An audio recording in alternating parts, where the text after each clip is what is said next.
At dahil nataas na naman yung aking uric acid, pero okay naman na po ngayon, kaya naman eto magda-diet muna tayo. Bali effective na nga pala itong ginawa kong diet na to dahil nung nasa Riyadh po ako, inabot nga ako ng 76 kilo dyan eh. Bali ito lang po ang ginawa ko dyan: avocado, itlog, at saka kamatis at 2 pipino at 3 piraso po na nilagang itlog na pinaghiwa-hiwa ko lang po yan at nilalagyan ko po ng 1 pirasong sili para medyo appetite yung ating pagkain dyan.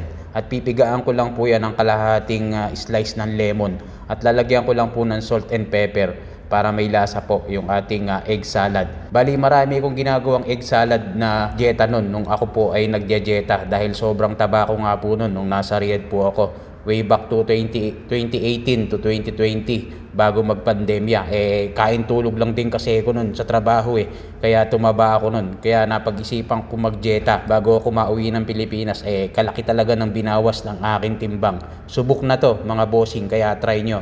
Kaya sa mga naggustong magdieta dyan, subukan nyo yung egg salad na to. Talagang epektibo at subok na mga bossing. Pero depende pa rin po sa inyo yan kung kaya nyo na no rice in just 1 month or 2 months and bawas sa mga sugar at soft drinks para epektibo mga bossing. Try nyo rin to mga guys, mga tropa, yung mga nagdieta dyan. Pwede to, subok na to.